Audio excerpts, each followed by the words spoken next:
கோவை சிறுமி வழக்கில் கைது செய்யப்பட்டவர் மருத்துவமனையில் சிகிச்சையில் உள்ள நிலையில் அங்கு காவல்துறை பலத்த பாதுகாப்பு ஏற்பாடுகள் செய்யப்பட்டுள்ளது. இது தொடர்பான தகவல்களை செய்தியாளர் பிரவீனிடம் கேட்டு பெறலாம். பிரவீன், இப்போது வரைக்கும் விசாரணை எப்படி நடந்துகிட்டு இருக்கு? கைது செய்யப்பட்டவர்கள் மருத்துவமனையில அனுமதிக்கப்பட்டிருக்கிறார். என்ன நிலைமை, என்ன நடக்குது? மாநிலம் முழுவதும் பெரும் அதிர்வலைகளை ஏற்படுத்திய கோவை சூலூரை அடுத்த கண்ணம்பாளையம் பகுதியில் அந்த 10 வயது சிறுமி கொடூரமாக கொலை செய்யப்பட்ட இந்த வழக்கானது தற்போது அடுத்த கட்ட விசாரணைகளுக்கு சென்று கொண்டிருக்கிறது. கடந்த 21ஆம் தேதி சிறுமி மாயமானதாக கூறப்படக்கூடிய ஒரு சூழலில் நேற்று சுமார் 7 மணி அளவில் கண்ணம்பாளையம் பகுதியில் இருக்கக்கூடிய குளக்கரையில் அவர் சடலமாக மீட்கப்பட்டார்.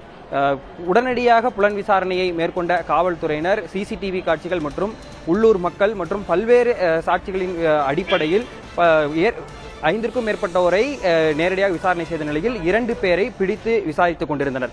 அதில் நாகை மாவட்டத்தை பூர்வீகமாக கொண்டு கிட்டத்தட்ட 18 ஆண்டுகளாக கோவையில் வசிக்கக்கூடிய 33 வயது இளைஞர் கார்த்திக் என்பவரை கைது செய்தனர். இந்த கார்த்திக் என்பவர் கொலை செய்யப்பட்ட அந்த சிறுமியின் அண்டை வீட்டார் என சொல்லப்படுகிறது. கொலை செய்யப்பட்ட சிறுமியின் தந்தைக்கும் பரிச்சயமானவர் என்று கூறப்படுகிறது. கொலை செய்யப்படக்கூடிய அந்த நாளில், அந்த 21ஆம் தேதி அவர் குழந்தையானது கூட்டிச் செல்லக்கூடிய ஒரு சூழலில் இவர் கார்த்திக் தனது இருசக்கர வாகனத்திலேயே அழைத்து சென்றது சிசிடிவி காட்சிகள் மூலம் உறுதியாகியிருக்கிறது. அந்த கடைசி கட்ட சிசிடிவி காட்சியில் குழந்தை கார்த்தியுடன் சென்றதை உறுதி செய்த பிறகுதான் காவல்துறையினர் அவரை பிடித்து விசாரித்துக் கொண்டிருக்கிறார். கூடுதலாக ஒரு தகவல் என்னவென்றால், காவல்துறையினர் விசாரித்துக் கொண்டிருக்கக்கூடிய அந்த சூழலில் நேற்று மாலை வரையிலேயுமே சிறுமியின் தந்தையுடனேயே கார்த்திக் எவ்வித பதற்றமும் இல்லாமல் எந்த ஒரு சந்தேகம் வந்துவிடக்கூடாது என்பதற்காக அவருடனே சுற்றித் திரிந்தார் என்கின்ற ஒரு தகவலையும் காவல்துறையினர் தரப்பில் தெரிவித்திருக்கின்றனர். இவ்வாறான சூழலில் சூலூர் காவல் நிலையத்தில் வைத்து அவரை விசாரித்த போது அவருக்கு அங்கிருந்து அடுத்த கட்டமாக தப்பிச் செல்வதற்காகவும் இந்த குற்றச்சம்பவங்களில் அவருக்கு பல்வேறு விதத்தில் உதவி செய்ததாகவும் அவரது நண்பர் கார்த்திக்கின் நண்பர் மோகன்ராஜ் என்பவரையும் விசாரணை வளையத்துக்குள் கொண்டு வந்து அவரிடமும் தங்களது பாணியில் காவல்துறையினர் விசாரணையை மேற்கொண்டிருந்தனர். இந்த நிலையில் அவரும் இந்த கொலை குற்றத்திற்கு உதவியவர் என்பதன் காரணமாக அவரையும் கைது செய்தனர். இவ்வாறான சூழலில் காவல்துறையினர் நேரடியாக அவரை அழைத்து சென்று விசாரணை மேற்கொண்ட சமயத்தில் கண்ணம்பாளையம் பகுதியில் ஒரு மிகப்பெரிய ஒரு கட்டடத்தில் இருந்து குதித்து தப்பிச் செல்ல முயன்றிருக்கிறார் என சொல்லப்படுகிறது கார்த்திக். அப்போது அவருக்கு வலது கால் மற்றும் கை முறிவு ஏற்பட்ட நிலையில் அவர் கோவை அரசு மருத்துவக் கல்லூரி மருத்துவமனையில் சிகிச்சைக்காக அனுப்பி வைக்கப்பட்டார். மோகன்ராஜ் நேரடியாக சூலூர் குற்றவியல் நீதிமன்றத்தில் ஆஜர்படுத்தப்பட்டு நீதிபதி அருண்குமார் முன்னிலையில் அவருக்கு 27ஆம் தேதி வரை நீதிமன்ற காவல் என்பது கொடுக்கப்பட்டது.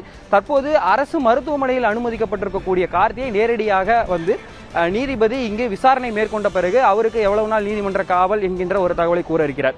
தற்போது கார்த்திக் அனுமதிக்கப்பட்டிருக்கக்கூடிய கோவை அரசு மருத்துவக் கல்லூரி மருத்துவமனையிலும் எந்த ஒரு குற்றமும் செய்திராது சடலமாக கிடக்கக்கூடிய பெண் அந்த சிறுமி இஎஸ்ஐ மருத்துவமனையில், இங்கிருந்து சிங்காநல்லூர் பகுதியில் இருக்கக்கூடிய இஎஸ்ஐ மருத்துவமனையில் சடலமாக இருக்கிறார். அவருக்கு அங்கு பிரேத பரிசோதனை செய்வதற்கான நடவடிக்கைகள் மேற்கொள்ளப்பட்டு வருகின்றன. இந்த நிலையில் கோவையின் மிக முக்கியமான அரசு மருத்துவமனைகள் 2 முழுவதும் காவல்துறையின் கட்டுப்பாட்டுக்குள் கொண்டு வரப்பட்டிருக்கின்றன. கோவை அரசு மருத்துவக் கல்லூரி மருத்துவமனையில் சுமார் 50க்கும் மேற்பட்ட காவல்துறையினர் இங்கு பாதுகாப்புக்காக குவிக்கப்பட்டிருக்கின்றனர். இஎஸ்ஐ மருத்துவமனையிலும் 100க்கும் மேற்பட்ட காவல்துறையினர் பாதுகாப்புக்காக பணியமர்த்தப்பட்டிருக்கின்றனர். அதாவது இந்த பிரச்சனை நடந்த உடனேயே பெரிய அளவில் கொந்தளிப்பு ஏற்பட்டு தன்னெழுச்சியாக இளைஞர்கள் பலரும் உறவினர்கள் எனவும் கிட்டத்தட்ட 500க்கும் மேற்பட்டோர் நேற்று சூலூர் காவல் நிலையத்தை முற்றுகையிட்டனர். ஒரு கட்டத்தில் காவல் நிலையத்திற்குள்ளேயே அவர்கள் மார்ச்சிங் செய்து உள்ளே வரக்கூடிய அளவிற்கு பெருமளவு பதற்றம் ஏற்பட்டிருந்தது.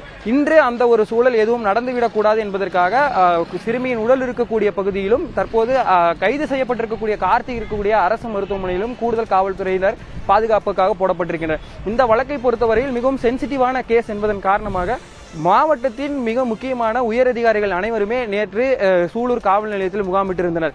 மாவட்ட எஸ்பி பவன்குமார், மேற்கு மண்டல ஐஜி ரம்யா பாரதி உள்ளிட்டோரும் நேரடியாகவே களத்திற்கு வந்து விசாரணை மேற்கொண்டு உறவினர்களிடமும் பேச்சுவார்த்தை நடத்தினர். நீண்ட நேரமாக ஒவ்வொரு கோணத்திலும் கொந்தளிப்பை மக்கள் மத்தியில் ஏற்படுத்திக் கொண்டிருந்த ஒரு சூழலில் அதிகாலை 5:40 வரையிலுமே இந்த போராட்டமானது நீடித்தது. கிட்டத்தட்ட 8 மணி நேரத்திற்கும் மேலாக போராட்டம் நீடித்த ஒரு சூழலில் இன்று அந்த எந்த ஒரு பதட்டமான சூழலும் ஏற்பட்டுவிடக்கூடாது, சிறுமியின் குடும்பத்திற்கு கொடுத்த உத்தரவாதத்தின்படி உரிய நடவடிக்கை, சட்ட ரீதியான நடவடிக்கை மேற்கொண்டு உரிய தண்டனை வழங்க வேண்டும் என்பதற்கான அடுத்த கட்ட நடவடிக்கைகளில் ஈடுபட்டுக் கொண்டிருக்கின்றனர். தற்போது கோவை அரசு மருத்துவமனை வளாகம் முழுவதுமே, அதாவது அவசர சிகிச்சை பிரிவு மற்றும் உள்நோயாளிகள் பிரிவு என அனைத்து பகுதிகளிலுமே காவல்துறையினர் தங்கள் கட்டுப்பாட்டில் கொண்டு வந்திருக்கின்றனர். காவல்துறையினர் அதிக அளவில் இருப்பதன் காரணமாக இங்கு வரக்கூடிய பொதுமக்கள் மத்தியிலும் சற்று ஒரு பதட்டமான சூழல் ஏற்பட்டிருக்கிறது. ஒரு பக்கம் பிரேத பரிசோதனைக்கான நடவடிக்கைகள் மேற்கொள்ளப்பட்டு வரக்கூடிய ஒரு சூழலில் சிங்கநல்லூர் பகுதியும் சற்று அந்த சுற்றுவட்டார பகுதிகளிலும் காவல்துறையினர் தங்களது ரோந்து பணிகளும் வேறு ஏதேனும் சிக்கல் எழுந்துவிடக்கூடாது என்பதற்கான பாதுகாப்பு பணியில் ஈடுபட்டுக் கொண்டிருக்கிறார்கள். விக்னேஷ், நிச்சயமா பிரவீன், இந்த வழக்கோட பின்னணி ரொம்ப அதிர்ச்சி அளிக்கக்கூடிய ஒண்ணா இருக்கு. பிரேத பரிசோதனை அறிக்கை எப்ப கிடைக்கும்? இது தொடர்பா அவங்க சிறுமியோட உறவினர்கள் ரொம்ப கொந்தளிப்பா இருக்கிறத பார்க்க முடியுது. அரசோட நடவடிக்கை தொடர்பா அவங்க என்ன சொல்றாங்க? 3 கோணங்களில் இந்த விசாரணையானது தொடக்கத்தில் முடுக்கியிருந்தனர். அதாவது கொலை செய்யப்பட்டிருக்கிறார், வேறு ஏதேனும் பாலியல் ரீதியாக துன்புறுத்தப்பட்டிருக்கிறாரா, அல்லது முன்விரோதம் காரணமாக ஏதேனும் பிரச்சனை ஏதும் நடந்திருக்கிறதா என்கின்ற பல்வேறு கோணங்களில் காவல்துறையினர் இந்த விசாரணையை முடுக்கியிருந்தனர். ஏனெனில் அண்டை வீட்டார் என்பதன் காரணமாக தந்தையுடனான பிரச்சனைக்காக குழந்தையை வைத்து பழிவாங்குவதற்காக ஏதும் பழிவாங்கும் நோக்கில் நடத்தப்பட்ட ஒரு கொலை குற்றமா, அல்லது வேறு ஏதேனும் வக்ர மனநிலையில் ஏதேனும் செய்து விட்டார்களா என்கின்ற ஒரு கோணத்திலும், வேறு ஏதேனும் உள்காரணங்கள் ஏதேனும் இருக்கிறதா என்கின்ற கோணத்திலும் காவல்துறையினர் விசாரணை மேற்கொண்டு வந்தனர். குடும்பத்தினரை பொறுத்தவரையில் தங்களுக்கு உரிய நீதி கிடைக்க வேண்டும் என்கின்ற ஒற்றை முழக்கத்தை மட்டுமே வைத்து நேற்று முழுவதும் சாலையிலேயே அமர்ந்து அதிகாலை வரையில் போராட்டத்தில் ஈடுபட்டிருந்தனர். மக்கள் பிரதிநிதிகள் தரப்பில், அதாவது டிவிகேவின் எம்எல்ஏ சுகுமார், சூலூர் தொகுதியின் எம்எல்ஏ நேரடியாக வந்து எங்களுக்கு உத்தரவாதம் கொடுக்க வேண்டும் என்கின்ற ஒரு அழுத்தத்தை அவர்கள் கொடுத்திருந்த நிலையில் நேரடியாக அவர் நேற்று இரவு வந்து சம்பந்தப்பட்ட பாதிக்கப்பட்ட குடும்பத்தினரிடமும் அப்பகுதி இளைஞர்களிடமும் தங்களது தரப்பில் இருக்கக்கூடிய அரசு தரப்பில் எடுக்கப்பட்டு வரக்கூடிய நடவடிக்கைகள் குறித்து விளக்கம் அளித்திருந்தார். அது மட்டுமல்லாமல் மேற்கு மண்டல ஐஜியும் நேரடியாக வந்து ஒரு பெண் ஐபிஎஸ் ஆபீசர் என்கின்ற முறையில் நேரடியாக சம்பந்தப்பட்ட பெண்ணின், அதாவது உயிரிழந்த பெண்ணின் குடும்பத்தில் இருக்கக்கூடிய பெண்கள் ஒவ்வொருவரும் நேரடியாக பேசி என்ன விதமான நடவடிக்கைகள் அவர்களுக்கு எடுக்கப்பட்டு வருகிறது, எப்போது இதற்கான தீர்வு அவங்களுக்கு எந்த அளவுக்கு கிடைக்கும், சட்ட ரீதியாக அவர்களுக்கு பண்ணக்கூடிய என்னென்ன மாதிரியான உதவிகள் செய்ய முடியும் என்கின்றவற்றை முழுமையாக எடுத்துரைத்த பலகட்ட பேச்சுவார்த்தை நடந்தது. கிட்டத்தட்ட இரவு 9 மணியிலிருந்து நீடித்த போராட்டமானது அதிகாலை வரையில் நீடித்த நிலையில் ஒவ்வொரு கட்டத்தில் இருக்கக்கூடிய சப் இன்ஸ்பெக்டர் லெவலில் இருந்து ஐஜி வரையில் இருக்கக்கூடியவர்களுக்கு அவர்களுக்கு பாதிக்கப்பட்டவர்களுக்கு உரிய நீதி கிடைக்கும் என்கின்ற ஒரு நம்பகத்தன்மை வரவைக்கும் வரை அவர்களுக்கு நேரடியாக அவர்கள் காவல்துறையினர் சட்ட ரீதியாக செய்யக்கூடிய நடவடிக்கைகளை எடுத்து கூறிக்கொண்டே இருந்தனர். இவ்வாறான சூழலில் தான் 2 பேரும் கைது செய்யப்பட்டிருக்கின்றனர். அவர்களது அடையாளங்களை தங்களிடம் கூற வேண்டும், அதன் பின்னரே நாங்கள் கலைந்து செல்வோம் என்கின்ற ஒரு கருத்தை அவர்கள் கூறியிருந்தனர். காவல்துறை தரப்பில் என்ன மாதிரியான நடவடிக்கைகள் எடுக்கிறார்கள் என்கின்ற வெளிப்படையான அவர்களுக்கு எடுத்துரைத்ததன் அடிப்படையில் அதிகாலை அவர்கள் தங்களது போராட்டத்தை கைவிட்டு சென்றிருந்தனர்.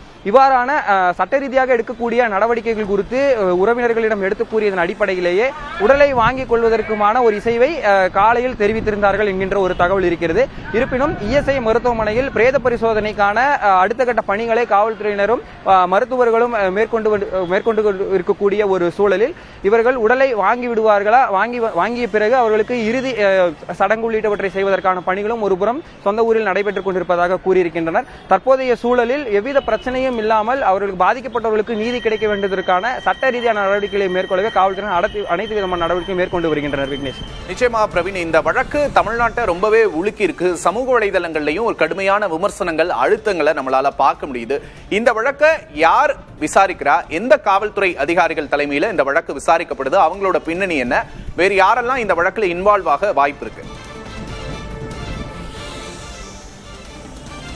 இப்ப நேரடியாக இந்த வழக்கை பொறுத்தவரையில் தமிழ்நாடு முழுக்க அதிர்வலைகளை ஏற்படுத்திவிட்டதன் காரணமாக ஐஜியின் மேற்பார்வையிலேயே இந்த வழக்கின் விசாரணையானது நடைபெறுகிறது. நேற்றுதான் கோவை மாவட்டத்தின் புதிய எஸ்பியாக பவன்குமார் பொறுப்பேற்றுக் கொண்டார். அவர் நேரடியாக இந்த வழக்கிலும் சூலூர் காவல் நிலைய ஆய்வாளர் தலைமையில் நேரடியாக இந்த வழக்கை விசாரிப்பதற்கான நடவடிக்கைகள் முடுக்கியிருக்கிறார். இந்த வழக்கை பொறுத்தவரையில் மற்ற விசாரணைகள், புலன் விசாரணை மேற்கொள்வது முழுவதும் தனிப்படையினை அமைத்து அதற்கான நடவடிக்கைகளை மேற்கொண்டு வருகின்றனர். நேரடியாக ஐஜி ரம்யா பாரதி தலைமையில் மேற்பார்வையில் இந்த விசாரணையானது நடைபெற்றுக் கொண்டிருக்கக்கூடிய ஒரு சூழலில் அதாவது சிங்கப்பெண் திட்டத்தின் மூலமாக இருக்கக்கூடிய வேறு ஏதேனும் பெண் காவல் அதிகாரியை நேரடியாக இதில் நியமிப்பதற்கான வாய்ப்புகளும் இருப்பதாக சொல்லப்படுகிறது. தற்போதைய சூழலில் ஐஓவாக சூலூர் காவல் நிலையம், கோவை மாவட்ட காவல்துறையினர் மட்டுமே இதில் ஈடுபட்டுக் கொண்டிருக்கின்றனர். ஐஜியின் மேற்பார்வையில் மட்டும் நடப்பதன் காரணமாக அவர் நேரடியாக உத்தரவாதம் கொடுத்திருப்பதன் அடிப்படையில் அவர் தங்களது வழிகாட்டுதல், அவரோட டைரக்ஷனில் மட்டுமே இந்த இன்வெஸ்டிகேஷன் முழுவதும் செல்லும் என கூறியிருக்கிறார்கள். விக்னேஷ், பிரவீன், இந்த சிங்கப்பெண் அதிரடிப்படை திட்டம் அப்படிங்கிற ஒரு திட்டம், முக்கியமான திட்டம், தாவேகா அரசு அமைந்த பிறகு கொண்டு வரப்பட்ட திட்டம். இந்த திட்டம் கோவை மாவட்டத்தில் எந்த அளவுக்கு செயல்படுது அப்படிங்கிற கேள்வி எழுந்திருக்கு. அதை எப்படி செயல்படுத்துறாங்க? ஒட்டுமொத்தமா கோவை மாவட்டத்தில் பெண்களோட பாதுகாப்பு நிலை தற்போது எப்படி இருக்கு? இந்த சிங்கப்பெண் திட்டம் ஒவ்வொரு மாவட்டத்திலும் இனாகிரேஷன் என்கின்ற அடிப்படையில் அதற்கான அதிகாரிகள் யார் யார் அந்த மாவட்ட ரீதியாக அமைக்கப்படுகிறார்கள் என்கின்ற ஒரு தகவல் அடுத்தடுத்த கட்டமாக ஒரு மாவட்டத்திற்கும் நியமிக்கப்பட்டு வருவதை பார்க்கிறோம். கோவை மாவட்டத்தின் மேற்கு மண்டல ஐஜியாக முன்பு இருந்த பவானீஸ்வரி தான் இந்த திட்டத்திற்கான சிறப்பு அதிகாரியாக தமிழ்நாடு அரசு நியமித்திருந்தது. கோவை மாவட்டத்தில் பெண்கள் பாதுகாப்பை பொறுத்தவரையில் ஏற்கனவே சமீபத்தில் ஒரு பிரச்சனை நடந்து முடிந்து அதன் அதிர்வலைகள் அடங்குவதற்குள்ளேயே இப்படி ஒரு பிரச்சனை ஏற்பட்டிருப்பது அதிர்வலைகளை ஏற்படுத்தியிருக்கிறது, ஒரு கொந்தளிப்பையும் ஏற்படுத்தியிருக்கிறது என கூறலாம். கடந்த சில மாதங்களுக்கு முன்பாவது நவம்பர் டிசம்பர் காலத்தில் மிகப்பெரிய தீவிரமாக நடைபெற்றுக் கொண்டிருந்த விசாரணை அந்த விமான நிலையத்திற்கு பின்புறம் தனது நண்பருடன் பேசிக் கொண்டிருந்த கல்லூரி மாணவியை அந்த பாலியல் வன்கொடுமை செய்த அந்த விவகாரம் அதன் அதிர்வலைகள் அடங்குவதற்குள்ளாகவே 10 வயது சிறுமிக்கு இப்படி ஒரு கொலை குற்றம் நடந்திருப்பது என்பது வேதனை அளிக்கக்கூடிய ஒரு விஷயமாக சொல்லப்படுகிறது. இந்த இவ்வாறான சூழலில் கோவை மாவட்டத்தில் அடுத்த கட்டமாக ஒரு முக்கியமான ஒரு தொழில் நகரமாகவும் ஒரு குட்டி பெங்களூர் என கூறப்படக்கூடிய ஒரு சூழலில் இங்கு பெண்களின் பாதுகாப்பு எந்த அளவிற்கு இவர்களுக்கு ஒரு நிச்சயத்தன்மை கொடுக்கப்படுகிறதோ அதை பொறுத்தே சிட்டிக்கான அந்த ஒரு பாதுகாப்பு இருப்பதன் அடிப்படையிலேயே அது தொழில் வளர்ச்சி சார்ந்தும் மக்களுக்கான அடுத்த கட்ட திட்டங்கள் குறித்தும் வெளி மாவட்டத்திலிருந்து வருவதற்கான ஒரு நம்பிக்கை உள்ளிட்டவற்றை கொடுக்கும் என்பதன் காரணமாக கோவை மாவட்டத்தில் இன்னும் சற்று கூடுதலாக பெண்களுக்கான பாதுகாப்பை உறுதி செய்ய வேண்டும் என்கின்ற ஒரு எதிர்பார்ப்பும் எழுந்திருக்கிறது. நேற்று போராட்டத்தில் ஈடுபட்டவர்கள் தன்னெழுச்சியாக வந்தவர்கள் இளைஞர்களில் பலரும் அந்த சுற்றுவட்டார பகுதியைச் சேர்ந்த கல்லூரிகளில் விடுதிகளில் இருந்தவர்களை நம்மால் பார்க்க முடிகிறது. கல்லூரி மாணவிகள் பலரும் நேரடியாகவே களத்திற்கு வந்து தங்களுக்கான பாதுகாப்பு வேண்டும் என்கின்ற ஒரு கருத்தை கூறி முழக்கங்களை எழுப்பியிருந்தும் பார்க்க முடிந்தது. பெண்களுக்கு ஒரு தொழில் வளர்ச்சியை கொடுக்கக்கூடிய ஒரு இடமாகவும் ஐடி ஹப்பாகவும் மாறிக்கொண்டிருக்கக்கூடிய ஒரு சூழலில் அதிக அளவில் 24 மணி நேரமும் மக்கள் மூவ்மெண்ட் இருக்கக்கூடிய ஒரு விஷயமாக கோவை மாவட்டம் மாறிக்கொண்டிருக்கக்கூடிய ஒரு சூழலில் பெண்கள் பாதுகாப்பை உறுதி செய்யும் வகையிலான உறுதியான நடவடிக்கைகளும் சட்ட நடவடிக்கைகளும் தண்டனைகளும் இருக்கும் பட்சத்திலேயே ஒரு நம்பகத்தன்மை ஏற்படும் என்கின்ற ஒரு கருத்தை நேற்று இரவிலிருந்து அழுத்தமாக போராட்ட களத்திலிருந்தே கூறிக்கொண்டிருக்கின்றனர். கிட்டத்தட்ட ஒரு 5 மாத கால இடைவெளிக்குள்ளேயே அடுத்தடுத்த சம்பவங்கள் இது போன்று நடப்பதன் காரணமாக சற்று ஒரு கவலை அளிக்கக்கூடிய ஒரு விஷயமாகவே இருக்கிறது.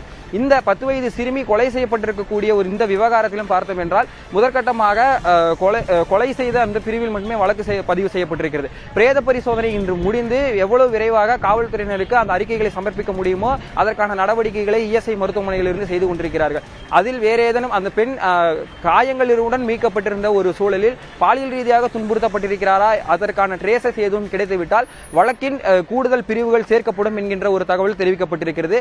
இது 10 வயது சிறுமி பாலியல் வன்கொடுமைக்கு ஏதேனும் உள்ளாக்கப்பட்டிருப்பாரா என்கின்ற ஒரு விவரம் பிரேத பரிசோதனையில் வந்தால் அது இன்னும் கூடுதல் மனவேதனையை கோவை மாவட்ட மக்களுக்கு ஏற்படுத்தும் என்கின்றதை மறுத்திட முடியாது.